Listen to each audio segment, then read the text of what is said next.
Hello students, आप सभी अलंकारों से परिचित हैं। जैसा कि आपको बताया गया है कि अलंकार शोभा बढ़ाते हैं। किसकी शोभा बढ़ाते हैं? काव्य की। काव्य यानी कविता। तो बेटा पहले आज हम अलंकार करने जा रहे हैं वो हमारा एक बार पहले हम कविता को समझ लें तो उससे अच्छे से समझ में आएगा। कविता, ठीक है? कविता, तो कविता में बेटा कविता, क से मतलब कल्पना, क से मतलब कल्पना, वी से मतलब विचार और ता से मतलब ताल, ठीक है? जब कवि कल्पना में खोकर अपने विचारों को ताल के माध्यम से गाता है तो क्या बन जाती है? कविता। बिल्कुल सही। कविता का पहला ही शब्द क्या आया? कल्पना। तो आज का जो हमारा विषय है वो इसी पर डिपेंड करता है, आधारित है। तो आज जो हम अलंकार करने जा रहे हैं उसका शीर्षक है उत्प्रेक्षा अलंकार। ठीक है बेटा, उत्प्रेक्षा अलंकार। अब उत्प्रेक्षा का अर्थ ही क्या है बेटा?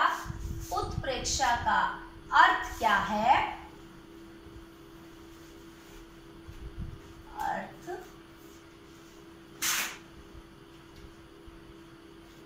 कल्पना या संभावना। कल्पना या संभावना, ठीक है? तो इसकी परिभाषा क्या होगी बच्चे?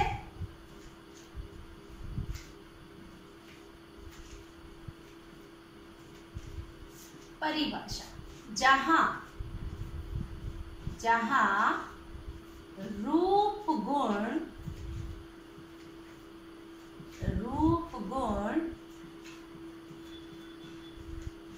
आदि की समानता के कारण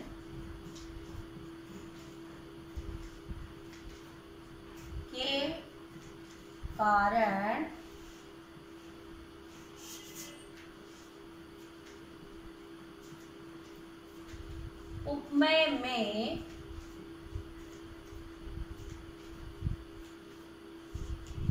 उपमान की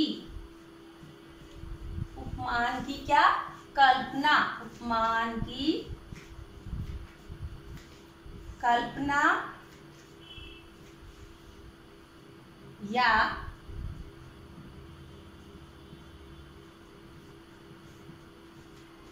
संभावना की जाए। तो वहां पर क्या होता है? की जाए, वहां पर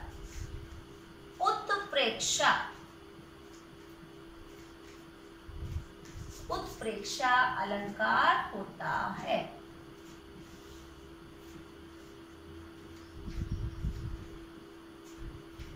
आप सभी उपमेय और उपमान से आप परिचित हैं।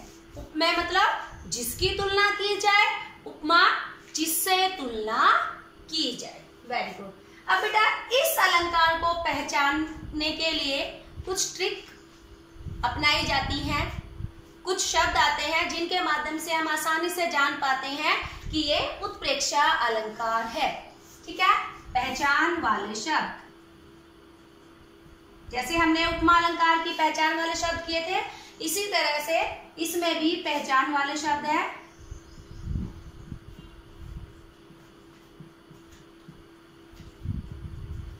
कौन से आएंगे? जानो, जनु, मानो, मनु, जो।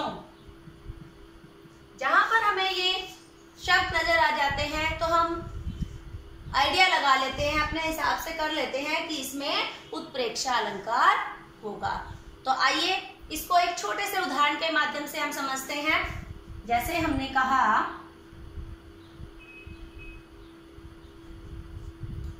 मुख मानो चंद्र, मुख मानो चंद्र। अब इसमें मानो आ गया, हमने आइडिया लगा लिया कि इसमें मानो आया है तो उत्प्रेक्षा अलंकार है।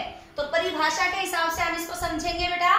इसमें क्या कहा, रूप गुण, यानी कि क्या दिखाई दिया, उसमें रूप दिखाई दिया हमें मुख का, ठीक है। अब गुण क्या नजर आया मुख में और चांद में, कि मुख बहुत सुंदर है। चांद को तो हम मानते ही सुंदर है, ठीक है, तो मुख बहुत सुंदर है, इसलिए क्या है, मुख कैसा मान लिया है, चांद जैसा मान लिया है, ठीक है। तो मुख मानो चंद्र, ठीक है। तो यहाँ पर क्या कहा गया, उपमेय। अब इसमें उपमेय क्या है, जिसकी तुलना हम कर रहे हैं, मुख जिससे कर रहे हैं, चंद्र से कर रहे हैं, तो वो क्या होता है जिससे करते हैं, उपमान। तो यहाँ पर मुख को ही हमने क्या मान लिया गया, मुख को की संभावना किससे की गई है, चंद्र से की गई है, कि यहाँ पर मुख की संभावना या कल्पना, कवि ने कल्पना कर ली कि मुख मानो क्या है, उसका चंद्र है। तो आइए एक और अन्य उदाहरण से हम समझते हैं। एक कामायनी का उदाहरण है जो हमारा महाकाव्य है, उसमें कवि जी क्या कह रहे हैं, उदाहरण देखेंगे।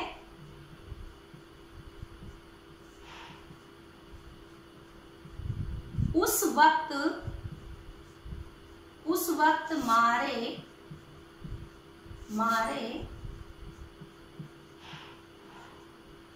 क्रोध के तनु कांपने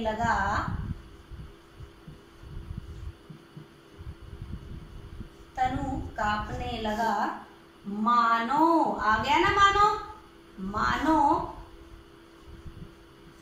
हवा के शोर से सोता हुआ सागर जगा, ठीक है। तो इसमें क्या कह रहे हैं कवि, उस वक्त मारे क्रोध के तनु कांपने लगा, मानो हवा के शोर से सोता हुआ सागर जगा। तो बेटा यहाँ पर किसकी संभावना किससे की गई है, यहाँ पर क्रोध से तनु मतलब तन, शरीर, क्रोध के कारण शरीर के कांपने की संभावना या कल्पना हवा के शोर से किसके उठने से की गई है, सागर के उठने से की गई है।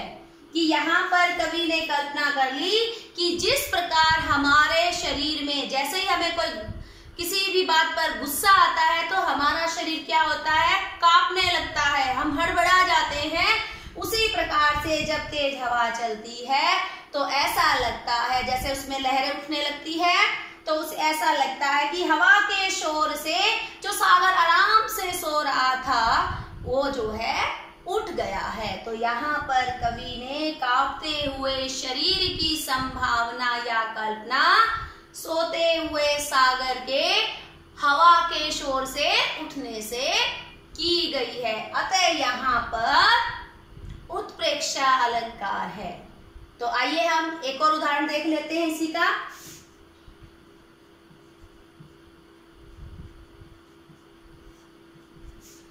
बिहारी लाल जी का दोहा है ये, सोहत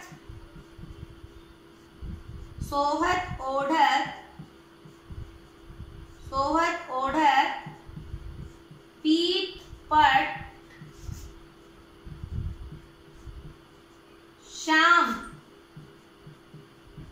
श्याम सलोने गात। सोहत ओढ़े पीठ पट श्याम सलोने गात। अब इसमें आ गया मनो नील मणि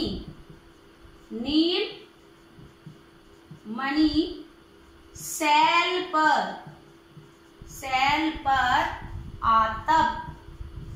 आतप पर्यो प्रभात। अब प्रभात मतलब सुबह, ठीक है।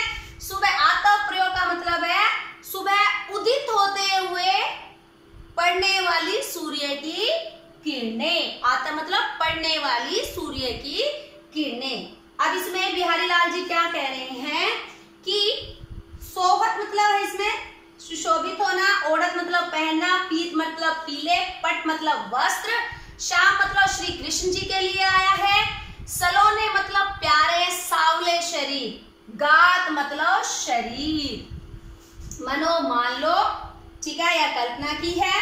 नीलमणि नीले रंग की मणि, सैल मतलब शिला चट्टान पत्थर पर आते प्रभात। तो इसमें बिहारी लाल जी क्या कह रहे हैं कि जब श्री कृष्ण ने अपने सावले सुंदर शरीर पर पीले रंग के वस्त्र, पीतपट पीले रंग के वस्त्र पहने तो इस प्रकार सुशोभित हो रहे थे मानो शिला पर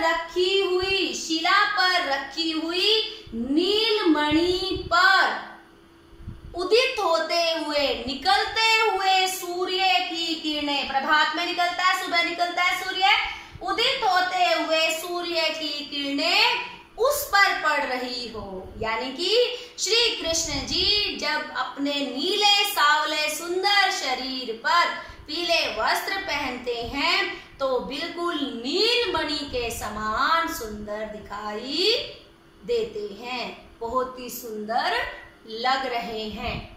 आशा करती हूँ बेटा आपको उत्प्रेक्षा अलंकार समझ में आ गया होगा। Thanks for watching.